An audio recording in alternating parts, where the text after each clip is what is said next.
American dream back then was very different than the American dream today. The expectation of what it takes to realize a dream is different. When I came to America, for me, the idea was the opportunity to try held more weight than the wage given. Work is not limited to what I like to do. Sometimes it's limited to what I have to do because I don't have necessarily the background or the skills that other people have to get the jobs I want. People get stuck in this idea that they're only the wage they're earning, and so they want high earning wages without high earning skills. And as a result of not getting that, they basically do nothing. They basically sit there and they're like, well, if I earn nothing, it's better than working for $10 an hour because these guys are all criminals. Well, I was washing cars when I didn't have a green card for $1 to $2 a car. So I'd rather earn $2 with my hour than earning zero. I think that we have to get to a point where we start to realize that.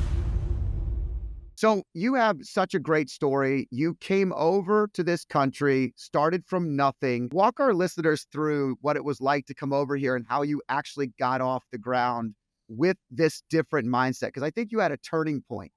Yeah, I mean, for me, and to be fair, I think times always change how things are perceived, right? The American dream back then was very different than the American dream today. The expectation of what it takes to realize a dream is different back then to the expectation that the new generation has to how long it should take for them to realize their dreams, right? So all these things play into the equation of how much that is still very much alive. It just looks very different than before. For me, it was just the idea that, I came from Iran, then went to France with my mom. And in France, I watched my mom work, trying to start her own business only to make days go by.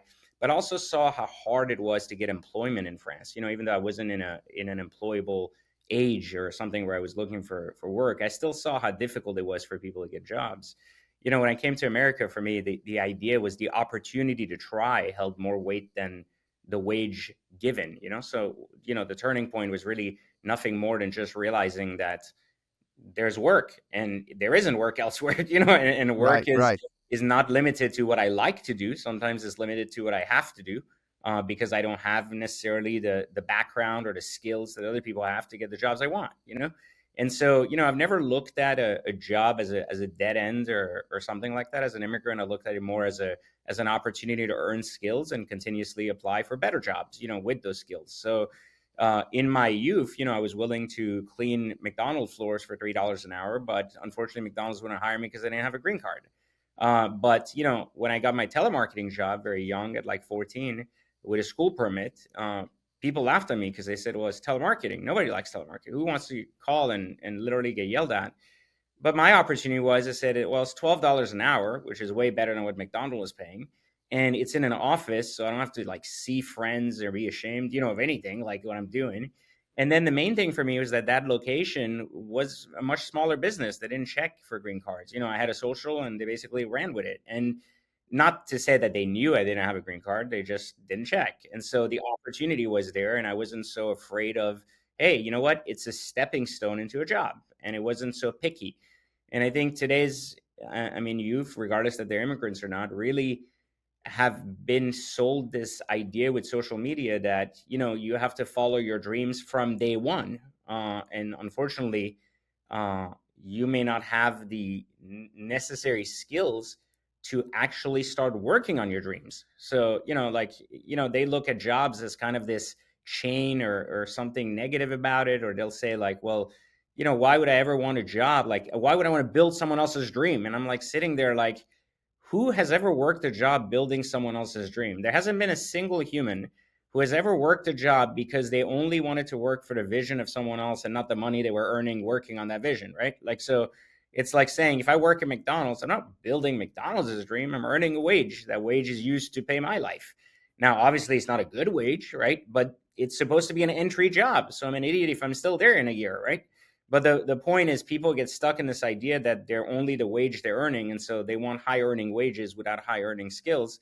And as a result of not getting that, they basically do nothing. They basically sit there and they're like, well, if I earn nothing, it's better than working for $10 an hour because these guys are all criminals, And I think about it and I go, well, I was washing cars when I didn't have a green card for $1 to $2 a car.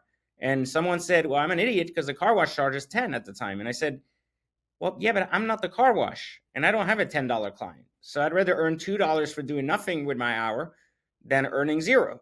So, I looked at that baseline that my time doing nothing was zero. And sometimes kids these days, because they see other kids like, oh, I made a Bitcoin investment, I made 10 grand. They go, ah, I can sell nudes if they're girls, right? Oh, I just sent a photo and I made $500, right? Like this instant gratification of high paying job for little work has basically plagued just youth with this ideology that makes no sense. And one last point to that, I think that we have to get to a point where we start to realize that also labor jobs are dead, right? It's not very appealing for young people to work at McDonald's anymore. And I think what a lot of parents are doing now that's kind of killing the youth is they're trying to make, even though they've made a collectively good amount of money as parents, they're still trying to teach hard work to their children through labor jobs. And unfortunately, the markets have changed, and that's just not what's out there anymore. And it's not appealing to young people to do labor jobs. So this disconnect, from youth, where your parents are trying to force you into jobs that are just utterly pointless at Dairy Queens or McDonald's, when you've come from a middle class or upper middle class family, and you just don't need to go backwards. But parents feel like they need to grow their children the way they were raised, but they're forgetting that they're 20 to 30 years apart, in commerce, and things have changed since then. So. Yeah, it's interesting because I can remember mowing lawns for $5 and spending 3, 4 hours outside. And when you're trying to get to another level and you can find the passion inside of what you're doing, not just, I think the mentality that you're talking about also gets lost with a lot of these individual young people, and they think they should be passionate about what they're doing, but passion comes from doing it with a certain level of interest, with understanding it, with putting that work ethic and seeing the result of your work. And it's definitely challenging. I also think it's another point that you made that I really appreciate is that, if you look at wealthy people don't want their children to do the exact same thing that they did. They want them to start from a new point. Like you don't you the wealthiest families in the country or in the world don't ask themselves to go back to do things that they did when they were that age. They want to provide their children with another level of opportunity, a Right, stepping it's a stone, it's a right? higher baseline, right? And I think Yeah. that unfortunately, sometimes the middle class forgets that. I think the upper wealth class, that's easy to say, right? Like, hey, I've already built these businesses. Why would you ever work anywhere else? Or I'll open doors somewhere else. But most of the middle class in America has basically built their money off of labor jobs 20, 30 years ago. So even in retail jobs or commercial or, lending or whatever it is. But the way we did business then and the way we do business now is different. Like it's no different than me saying I built quite a lot of money in my early days working at a bank. Well, if I looked at that today and I said, if I encouraged other people to go work at a bank, fine, it's a okay job. There's nothing wrong with it. There's nothing wrong with banking as a job, but it certainly isn't what it used to be. And the opportunities for the career I had certainly aren't there. The speed of career is not there. The investment in the employees is not there by most major banks. So things have changed, and so it would be a very poorly worded recommendation to tell people that if you went through the same thing I went through, you'll probably have similar success. Working a job that was relevant 20 years ago isn't as relevant today.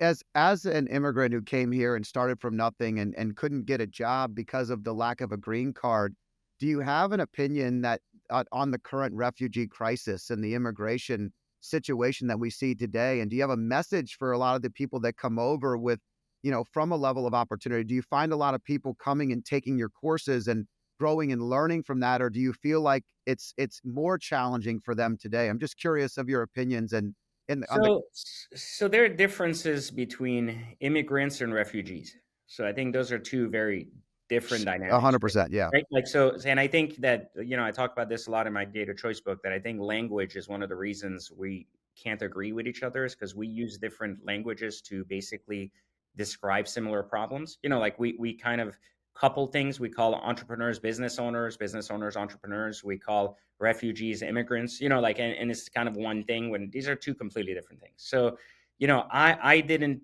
come into this country as a refugee, meaning I wasn't running away from oppression, right? I was running away from getting killed or something like that happening. And I feel terrible for people like that, because I have lived in environments like that. And I understand the reality of that. So I think people that give those people crap for, why are you leaving Mexico? Why are you leaving this place? Not realizing what living conditions are in some of these places, and that these people would rather face death on their journey here than, staying where they are. There has to be some level of nobility to that, to want to take your family somewhere better, right? Like we see this with all the displacement from the wars going on around the world, which is an unfortunate stupidity of the modern times.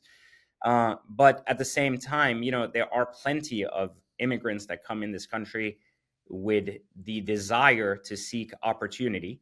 Others seek refuge, right? So these are two different things. Those that seek opportunity, I think, should have a faster path to some level of green card. I think they should have a faster path once they come with a skill or are quickly working a job, or paying taxes at an early age. We did that, certainly. My mom started working very early, and we got a green card as a result of starting a little coffee house and doing something. But again, I would say we're fortunate enough that my mom had saved 30 grand in France. And some people may or may not have that. 30 grand is very different than it was back then, right?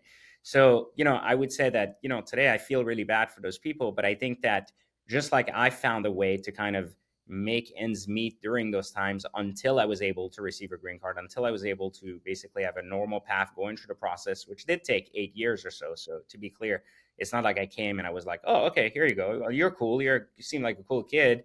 You don't know anything, but, we'll give you a green card and we'll give your mom one too, So it took me quite some time. But at the end of the day, it was a multitude of just decisions that my mom made that put us in a position to be able to do that. And I think that there are people who are going to struggle where that's going to be harder. And I think that's a good thing. We have some sanctuary cities in the US that allow people to do that. And I also understand that there is a higher crime wave that comes from a higher level of poverty. Then it's not necessarily linked directly to immigration, but just a higher level of poverty, and the need for survivalship that comes from these cities because of the disproportionate amount of people who are refugees in these cities and don't have that. So, I think it's one of these things where there isn't a one size fits all, that where there's a solution to this. But I do think that it's very unfortunate that the entire government hasn't come up with a better system and a better investment in infrastructure to allow good immigrants that come here with skills a real path to either citizenship or correct, like paying taxes. Basically, we want people to pay taxes. We make it hard for them to pay taxes. I don't, it's kind of counterproductive. And then we Yeah. complain that they cost the system too much money. It's like, okay, well, these guys are working. Give them a card. They'll work. They'll pay taxes. They're not cheating. Like, they want to work. And it's like, well, they can't work. It's like, well, they're going to work anyways. Now they're not paying taxes, so they can't not work. So it's like it ends up being this never-ending cycle. Yeah, I travel a lot, and recently, in the last couple years, I've noticed I've had a lot of Uber drivers where I'm talking to my Uber driver, and they have a spouse in another country that they're trying to bring over, and they work here, they go to school here, they're doing all the right things, but they're struggling to get them over, because of the immigration policies and the challenges.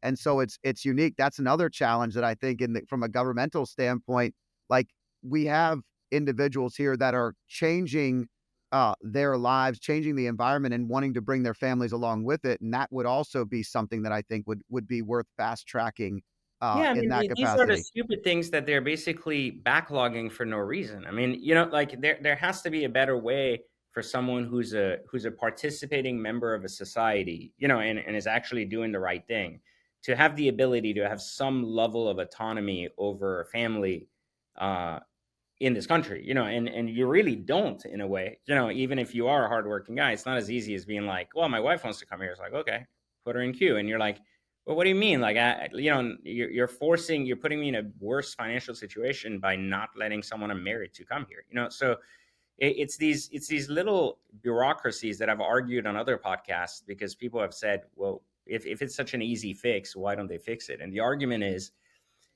that they will never fix the issues they run on. That's just how politicians work. Like, I've always argued this 100 times over. Like, if they fix the border, they don't have a path to run on. If they fix abortion, they don't have something to run on. So the argument I've always made is they'll always fix it just enough to make it a problem later. They just won't fix it, even though they have the capacity, the money, and the infrastructure to do it. It's just not their care, because they won't have anything to run on. Like, if you look at all the statistics of what people vote for, it's like these 4 to 5 issues that generally have all answers that could be fixed within moments. but it would take away the whole base, right? It's like, well, this is what we run on every time. So what happens if we take it away? Well, if we don't have crime there, or we have a more secure border, what do we do? It's like, well, do we have anything else to run on? Well, I don't know what's going to happen in 5 years. Like, well, then leave it. Just put some more staff there so it looks better, for What the makes next. people angry? What makes people angry enough to actually get out and want change? And Well, I that's, think what reminds people that they need government, right? And then that you're the government that's going to fix yeah, it. we're going to You're help the you. side that's going to change that for people, Yeah. And listen, like government is often misunderstood as a place for helping people when really government's role is just to like sustain basic economic infrastructure for survival, not for growth and prosperity. But it's presented as growth and prosperity, which is the same scam as schools. Like schools don't prepare you to be rich. Schools prepare you to go work, but they sell you this thing that a higher degree means higher money. So when you go in the workforce and you're like, well, no one paying me more because I ain't got no experience, you're like, that was a scam. You know, why did I spend 400 grand on that degree, right? Same with doctors. They spend 600 grand going to school. They come out and they're like, well, you got to spend 200 grand on your building now and you got to go work for somewhere for like 80, 150K. And you're like, what do you mean? I thought being a doctor I would get like 500K or like a million a year. It's like, no, you got to earn that. And it's like, well, it's going to take me 10 years to pay off this debt. And then I have poor doctors, which doesn't make sense, right? Yeah, I mean, I think it's interesting. It is the exact same as school. School is so broken. I tell my wife's been a kindergarten teacher forever, and I walk into the school and I feel like it's a prison. I mean, the Mhm. minute you walk into a school, you actually feel like you're in prison. Small windows, stagnant air, old facilities, like Mhm. almost everywhere in the country that you go. I mean, it's miserable. The whole experience is miserable. And then Mhm. we wonder why kids don't like learning. Well, we're Well, not teaching. industrialism, remember, schools started because of industrialism. They just never evolved past that. So even when YouTube came out, schools didn't say, like, hey, there's better teachers on YouTube than the teacher in front of you. Like, let's take a moment and study something together because it was never about that. It was just about this institution that basically grew out of no longer a need in society. Like, you don't need schools anymore in society. And what happens is when you don't need them, well, they have to come up with new gimmicks to basically milk as much money as they can because they know their end's coming. So they're basically like, well, you kind of need us for networking now. You're like, well, I could go network for free. I don't need to spend $65,000 a year to go to Yale to network. I can probably get on Instagram, find more people than find at Yale or meet the same people. So I think that what's happening is we're seeing these shifts in institutions across the globe everywhere. And I think this is the disconnect that's creating a lot of political uh, Discourse. like, yeah, and a lot of political hate because people feel like they're lied to even though they've never done their own research. People feel like government should help them when government was never designed to. They believe schools are broken but no one's lowering the tuitions, but they want to pay off student debt. So like when you start looking at all this stuff, of course there's going to be people that are pissed as hell and sitting there and being like, because groceries are more expensive, I'm going to vote one way or not. It has no correlation, but again, we haven't provided education for how financial sectors work enough for people to understand which direction they're going anyways. So Yeah, it sounds to me as well like a big important part of our education system should be mindset.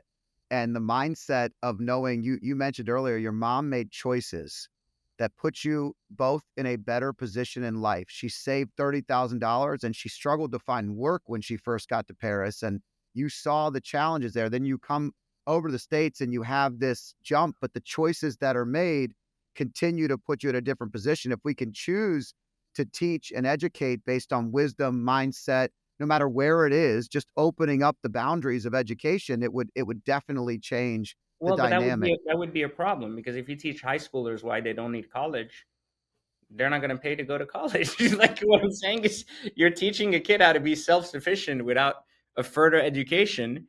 Well, it's contradictory to what the goal or path of a high school is. Like meaning even though I understand it's the right thing to do, what I'm saying is like you're asking these high schools that are basically paid by these colleges to send, the right people over to have them buy very expensive tuition to not do that. Instead, teach intelligence, teach awareness, teach some level of self-awareness, financial education, self-reliance. Like, great. But the school will say, well, that's your parents' job. If your parents didn't do it, we can't do that. That's not our place to do it. And then you also run into this larger conversation that's going to occur if you do that, which becomes, whose value system are you adopting when you do that? Like then the parents saying, well, that's not my value system. I want my kid to go to college because I don't know better.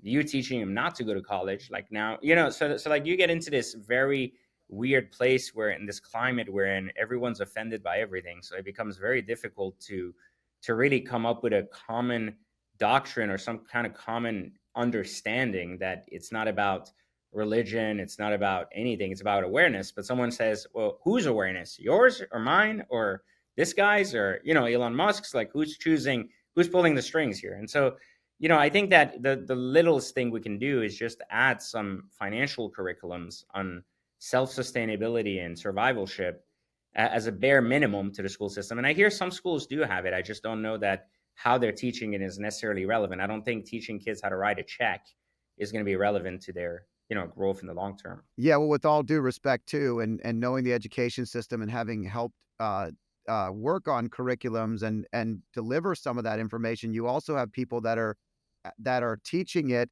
that are very limitedly paid and struggling. And so the mindset of someone that's teaching you how to save and develop is it's one of scarcity. It's usually coming from a scarcity mindset, and you're trying to teach abundance. And so it's like, oh, okay, it's the same. It's very challenging So, to so, break so through. it's not because the school system looks at teachers as structural learning. They don't look at them as growth learning. So remember, they're there to teach you survivalship. They're not there to teach you abundance. And I think that's the big difference. People will say, "Well, go on YouTube if you want to read, this millionaire's book." Like he's not going to come here and teach you in high school. So I think that what ends up happening though is that because information is also freely available, they basically hire teachers that will structure learning, not so much be educators. So that's unfortunate. That's not the way it should be. That's not the way it was back then. I mean, again, this is a changing time. Like if you asked me 20 years ago, should a kid go to college? Probably 8 out of 10 people would have said that's probably a good move, to get a college degree and to go that direction. If you ask probably 10 people today, probably 7 would tell you it's a waste of time unless it's this profession, or you're forced to. So, it's changing times, but yet there's parents that force college on their kids, even though the kid wants to get a liberal arts degree or an English degree. And I'm like, I don't understand what's the point of the 100K. And, like, what more will you do in 4 years wasted not working in the workforce to go do that? So, that, I mean, you can find hundreds of faults in the system, but if you start looking at the system as a bottom feeding model for just basically survivalship, your expectations get much lower of the system. And then you become much more self reliant on yourself, and not so much relying on any system, any means of survivalship. Well, I think as an entrepreneur, it's like tasting bad food. I know good food. I grew up in an Italian family. My mom, my grandmother, everybody cooks great food. If I go somewhere and eat and it's not great food, I recognize it right away. As an entrepreneur in the education system growing up, I recognized the walls as a prison. I recognized the windows as too small. I recognized the scarcity mindset and wanted to break out and decide to do something different. And I think having YouTube now and all the other things we have is a great advantage. I also think that with colleges back in the day, they used to have all the professors used to have to stay relevant. They had to write papers. They Hmm. had to create relevancy within their Hmm. place. And truly today to be relevant, they should be creating opportunities on the channels that are actually going to people like YouTube, going on Instagram, actually being involved in social media and other areas. And it might actually create even more, I'll use the word street cred with air quotes here for the education that the kids are going into. So yeah, it's super interesting. Now you did something really, really cool to me is that you created this alternative fund that was that is really of luxury items. Where did you come? What made you build that model? Like where'd the idea come from, and how did it take off? Because it was super interesting to me just to see, watches and cars and the things that that people don't think about, but it's really a unique space for you, for not Yeah, only you but I anyone. started really, really early because I deciphered. I was in banking and I understood depreciation schedules for homes and commercial buildings and things. And very early on, I bought a Lamborghini because I wanted one, and it was an expensive payment, but I realized the depreciation was so heavy on a Lamborghini, and it was like, well, if it's already depreciated, I can just buy it. And then when I started making money on a Lambo, then a Ferrari, then on a couple of watches I bought and sold, I started realizing that I was like, luxuries, once they depreciate, they don't depreciate to zero like Hondas or like Timexes or stuff like that. So I was like, this just doesn't read the same. So I started studying depreciation models for cars, watches, and luxuries, which at the time were called hyper luxuries. Like things that were for the top 1%. And I started realizing that they don't follow the same rules as what banks seem to classify them at. So I was like, even though the bank is saying these things appreciate and we're going to lend on them this way, I was like, there seems to be something different going on. So when I got fired from banking, uh, I had saved quite a bit of money from my real estate investments, and my job was very high paying. So it wasn't like a crappy job that I left, where I was like, oh, I'm going to struggle. And I started looking at doing something in the car business, but I didn't want to be a car dealer. Like I wasn't interested in selling cars or selling watches. So I was interested in coming up with something different. And so I randomly stumbled upon this model where I was able to buy a lot of cars and watches and stuff because it was around the 2008 time frame where people were dumping stuff. And I was like, these things are selling below depreciation curve models. And I was like, I can just hold them and retain them, and they'll go up. And so doing that, then I realized I didn't have enough capital to do this by myself. So I started raising capital to do it. And then it started to get very interesting because it started kind of branching out into more than investment, into a concierge service, into actually sales and things like that. And yeah, kind of one thing led to another, and I kept going until I decided that I was basically working to build a $500 million company, except my margins were like 3 million a year, which I thought, I was like, how am I making $3 million a year off of like $400 million in sales? It doesn't make any sense. It's stupid. Like, so I was like, this is a very risky business. I was like, this isn't sustainable. And so something that I decided to do was basically quit my own business while it was successful and reframe what I would do in the industry with teaching this model, instead of actually using the firm to do it. And so what I did is I started teaching it instead, and it became a much more successful business because now I had a $30 million a year in revenue business, and I was netting $22 million. So I was like, well, this is a lot better, and it's selling digital goods online. So I was like, this is amazing. So no complaint there. I'm like, oh, well, I 10x my income, right? Like, and I'm doing the same thing I love doing. But it also gave birth to reinventing that fund and coming back into it in a very different way where I don't have to raise capital and be subject to the same guidelines, as an investment firm or anything else. But I'm able to basically help others allocate their own assets as a broker. And so instead of doing it for them and holding the pieces, I'm able to literally sell them kind of future value of investments, by putting them in good positions today, that they take on their own merit and on their own education because they're educated through the system. So this has been a very interesting kind of like shift. It took 10 years to make that shift, but it also gave birth to, in the same space, having a very large lending company instead of an investment company, to lend to jewelers and also lend to exotic car dealers who needed funding to be able to accommodate the increase in demand, that I created myself by teaching people. So it was like, hey, I created a niche for this. People want this. And then dealers are like, I can't support this. And I was like, well, I'll give you the money to support it, and create a different business out of that, since I was much richer by now than I was back then. So this kind of keeps making itself money, and all of that while continuing to grow my online presence, to continue talking more about my books rather than just cars, watches, and art, because these are very different things for me. Like cars, watches, and arts are things that I know how to do to make a ton of money. My books are really where my passion are. So I focus a lot on using my online persona to kind of grow both verticals simultaneously, even though one pays significantly better than the other. Yeah, for my listeners, what you've gone from is that impact is so much larger when you're teaching something. When you go from doing it to teaching it, the impact is exponential. You're not only helping people succeed, but you're helping their life change in a major way, and that's substantial. Even the way that as I was reading about you and learning about your system, it was interesting because I was thinking to myself, I've never bought luxury items ever. I've never nothing. I mean, I don't own a luxury watch. I don't own a luxury car. And if you think about it, it makes so much sense in that if you buy a Porsche or you buy a really nice car, the depreciation caps, whereas Hmm. everything else doesn't. And Correct. so the reality is you're getting lending, but it's not that much exponentially more. If Exactly. you're paying 90 grand for a loaded Tahoe, or you're Hmm. paying 150 for a nice quality Porsche, it's the differential is substantial on what the resale is. And it Right. had me So thinking a different way. yeah, exactly. So we teach people to basically buy the depreciation schedule of a model and then beat the depreciation schedule by picking very specific options and cars that beat that model. So even though they're buying it under the model, they're basically beating it by reselling it above the model. And there's a having done this now with like 20,000 cars over the last, for myself, for people, etc. It's become basically like a whole map of like what makes something desirable, what doesn't, what makes it better than something else, what will make demand continue regardless of what happens in the markets.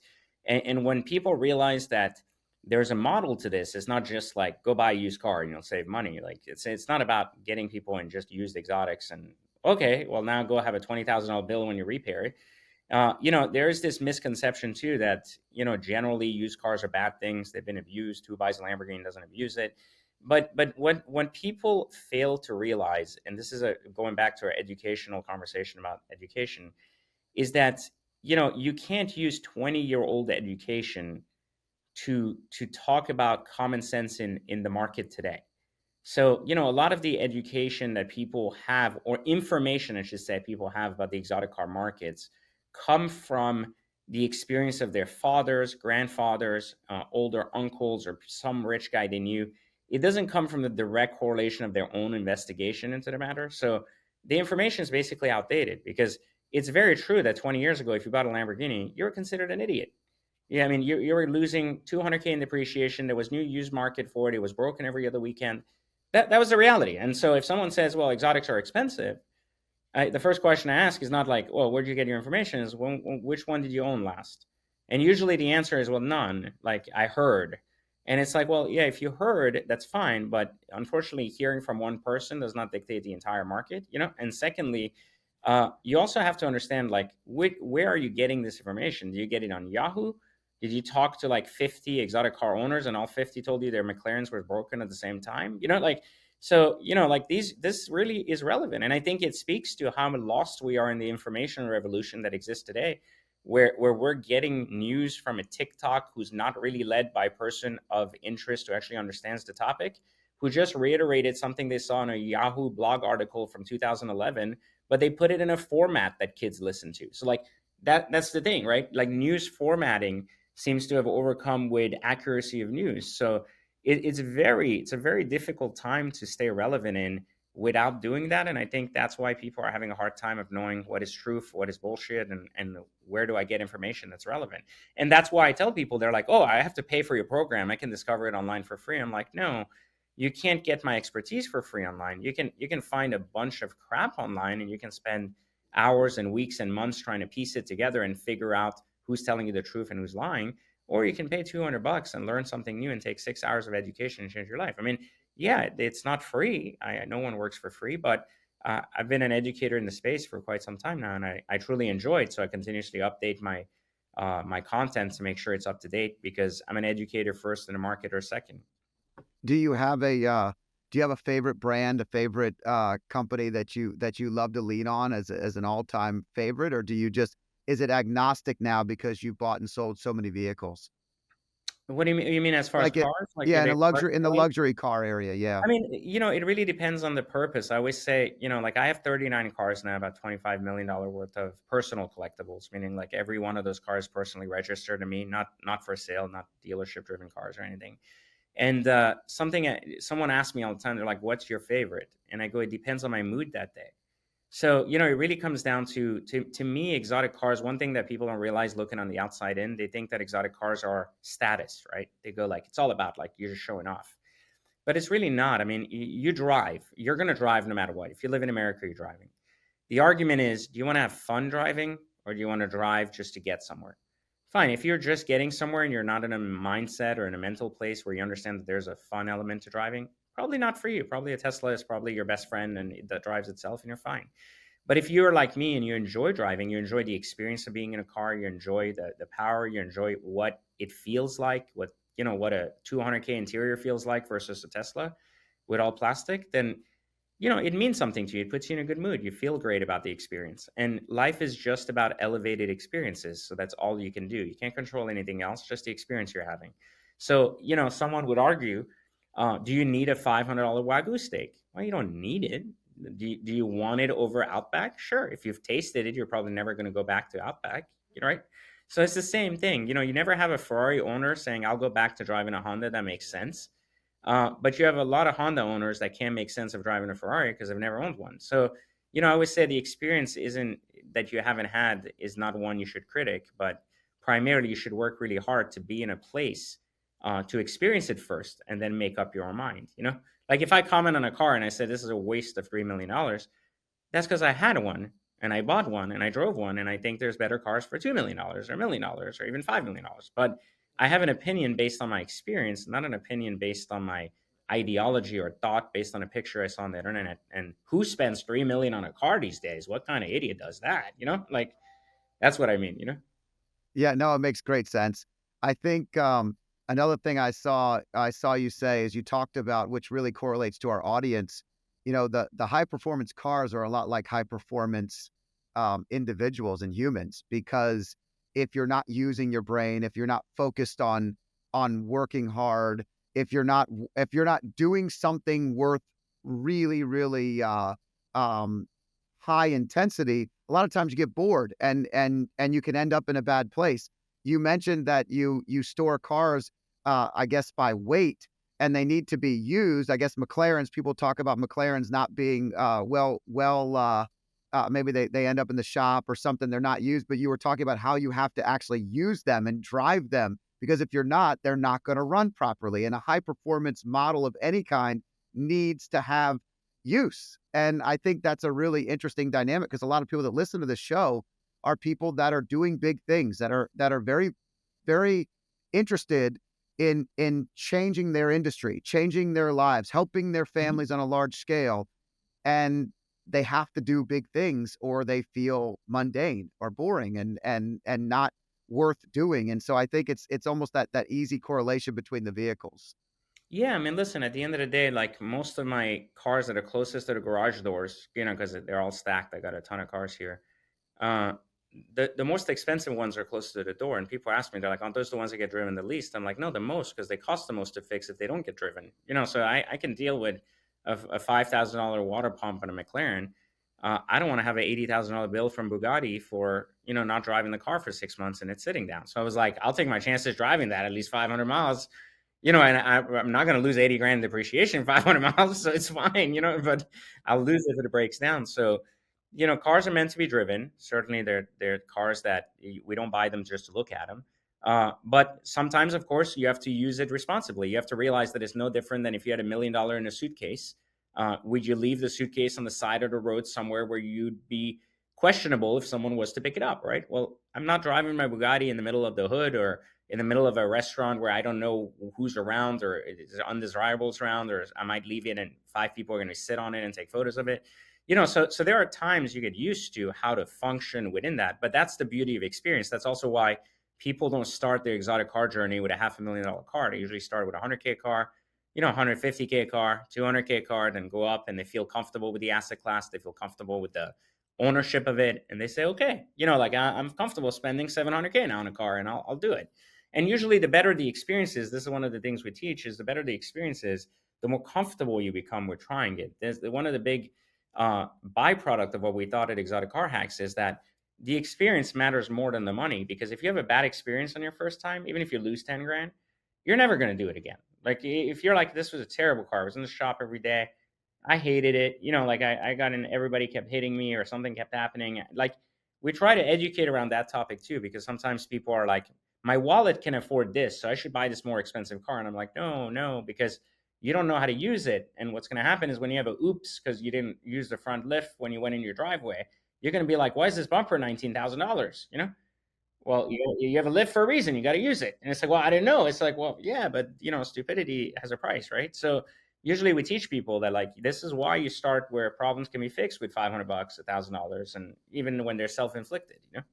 So if you're working towards a $700,000 vehicle, where's your starting point? Where's the luxury starting point that someone gets in the 100 to $200,000 range? What is I that? think affordable and usable exotics like Audi R8s, Huracans, like Lamborghini Huracans, Ferrari 488s, these are what we call entry levels to the platform that are mass produced, lots of used parts on the market if you make a mistake, easy to maintain, built by Bosch parts primarily. So it's very easy to, like things are lasting. Most of the Volkswagen group owns everything anyway. So everything is very like standardized. It's not like they have a very specific water pump for that model. It's like it's used the same on 10 different models. So it's cheaper. When things are high production, they're cheaper.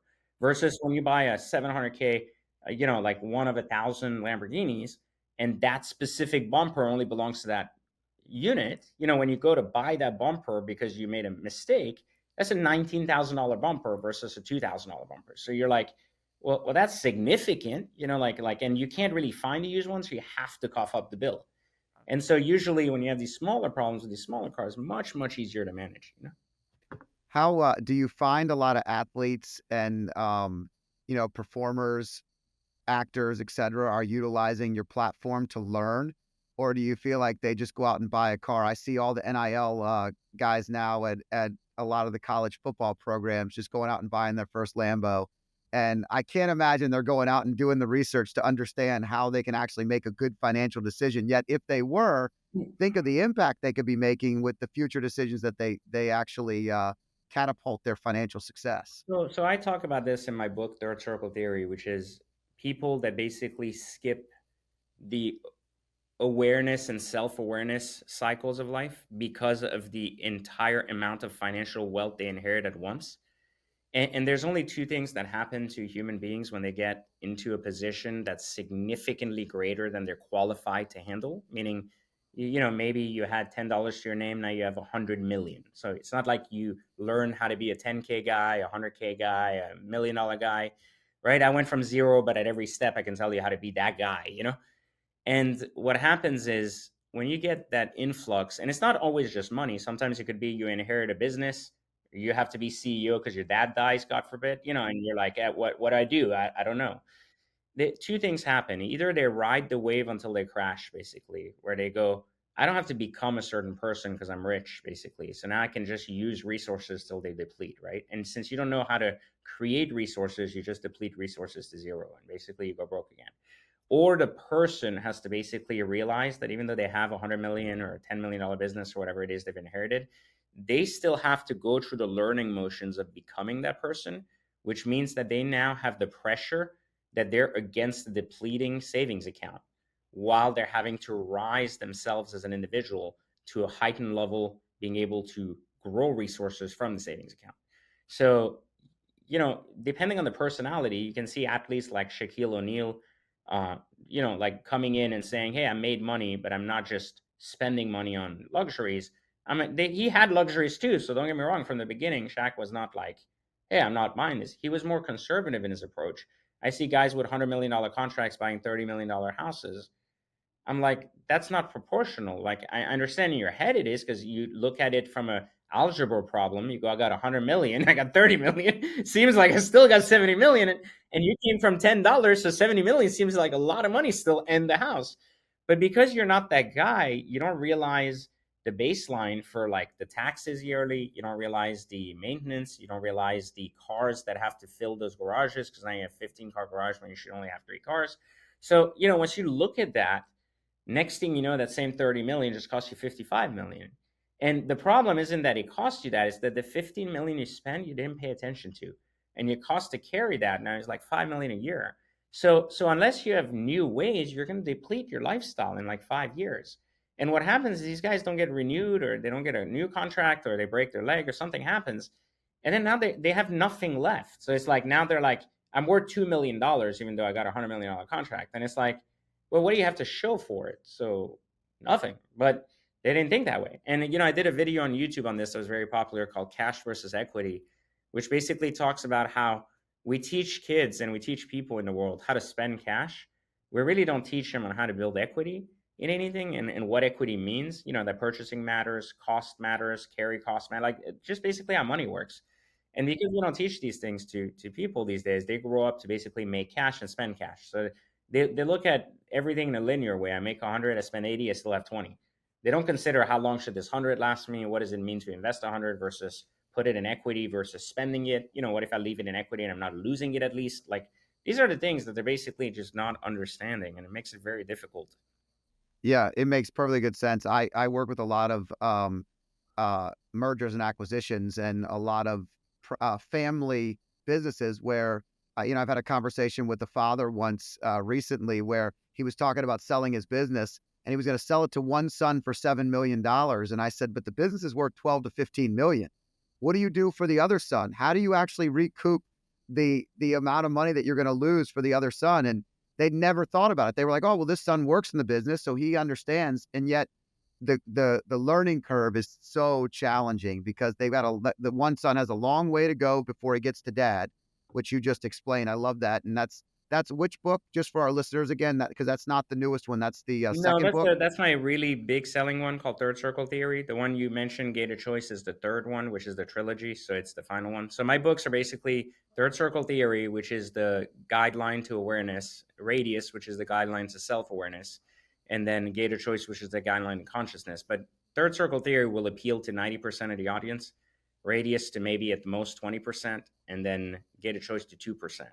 So I never wrote these books in hopes of making money. I wrote these books as more of a legacy project to leave them behind.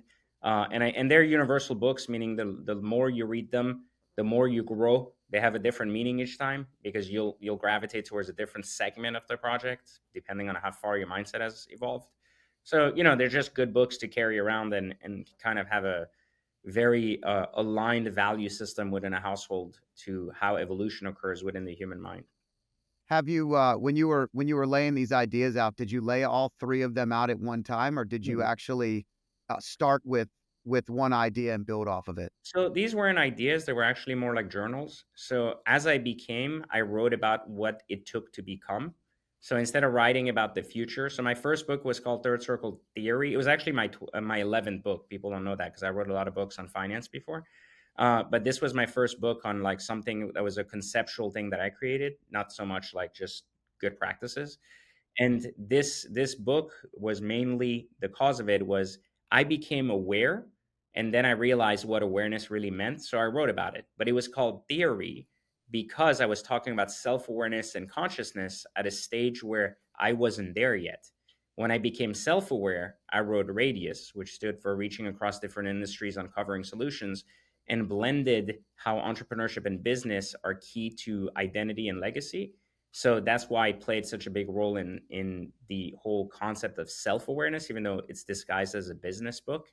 And then finally, when I became conscious, I looked back again at the entire journey and basically filled in the gap by creating Gate of Choice, which was how language is basically the missing component of consciousness that people aren't talking about. And so I created that book as a result of having become. So all three books are really a journaling of my own evolution as a human and how I've been able to accomplish everything I've accomplished, but through the lens of awareness, self awareness, and consciousness, not so much the business acumen that people think you need to be successful in life. So what's next for you? Is there another journal that will be coming out and another journey that people will go on? Is it more about building the social platform so that you can reach more every day in a present state? What's the So I'm involved in probably about a dozen tech projects nobody knows about, very large companies that are about to exit in the next 2 3 years. So that's my personal kind of focus right now, along with my communities. The other thing that I've started doing, which I do every few years, I don't have any more books to write ultimately about the story itself. What I believe is very important, though, is one component of consciousness is your ability to continually negate yourself, which means find why you're wrong, not why you're right. I think a lot of people kind of constantly focus on how to appeal to themselves, like, well, I was always right about this, I knew it, right? And I look at it as the opposite. I look at it each year as I write essays that I may later publish or not about a lot of conceptual things that are in my books on consciousness, to kind of reiterate if I still believe in my own theory or not, if that makes sense. Like, have I learned something new 5 years later that has, or has an event occurred to me, right? Maybe something has occurred and my mindset or view has shifted, and maybe this cycle has shown me that I was wrong, perhaps. And if that is more of a legacy project for me to leave these books as more of a kind of internal structure, it wouldn't make sense at that point to not negate myself, because I would be leaving a piece of flawed literature, right? I would say, hey, this is wrong, but I'm still leaving it because the book's selling. So, I've written these essays and I write them each year. They're very basic things like, what is the existence of God? What is free will versus destiny? How does language impact things, like much broader topics that would be much harder to discuss in just 5 minutes, right? But these concepts are in the books, and I negate them. So as things happen to me, as I evolve, as I get older, as I grow more family, this, that, I ask myself, has my view changed? Have I been able to use these principles, and do I no longer believe in them, or do I still think they hold valid today despite the new things that have happened to me? And I put them to the test with the new events that occurred in my life, and I write about them. And then later I may or may not publish these writings just for the sake of people that have followed the infrastructure. But generally speaking, like that's the only work I do to self-improve personally, just to prove myself wrong every year. And if I can't, then I challenge anyone that can. I say, I would love for you to prove me wrong. It's like a scientific debate. I'm like, I want you to say, like, hey, I've tried this, it doesn't work. Here's why it doesn't work, and here's a better way. And I would take that in and say, that's the power of consciousness. More information means the ability to evolve your mind into a new direction. And I think too many people today are focused on proving themselves right and feeling good about being right, rather than really focusing on what it takes to succeed, like what it takes to really evolve and grow. Yeah, that's great. Yeah, it's and where do people find the new writings as they come out with these essays? Are these released to your No, network so only? as of right now, I've written about 6 essays over the last maybe 8 months or so, because it's been about 4 years now since Gated Choice has kind of been published. Like actually about 3 years or so since it's published, about 4 years since it's been written, started to be written. So it'll probably take me another 2 years and going one more round towards each, to kind of see. As of now, I'll tell you though, negating myself, I have not found fault in my own books. So even though I have done that so far and I have some new thoughts about it, I still haven't been able to find a better thought than the one that was in the book yet. Meaning, like, I have not found something that requires a revision, or like I need to rethink how I see this. So there's no essay now that would disvalidate what I've written, only an essay that would reinforce what I've written and perhaps add some perspective to it, but not everything else. And most people can find all of my work at learnfrompj.com. It's the easiest site to go to. All the different courses we offer, all the different books, or they can learn more about me at pejmanghadimi.com. And usually those sites are updated pretty often with new content. So PJ, hopefully people are following you on social media, following your journey, following your conversations, as well as enlightening themselves with the ideas that aren't just ideas that came out of the sky, but things that you've journaled and proven are something that have worked for you. And I think sharing your story and that self-awareness is such an important topic, and it's awesome to have you on the show. I'm grateful for sharing all the ideas. I'm interested in seeing how many people go out and buy the course and learn how to actually go out and enjoy luxury exotic items. And thanks for helping us to think a different way today. I appreciate it. Thanks for being on the show. Appreciate you having me on. Best of luck to everyone. I hope you enjoyed this podcast. If you liked it, there's more where this one came from. Click here and enjoy some more.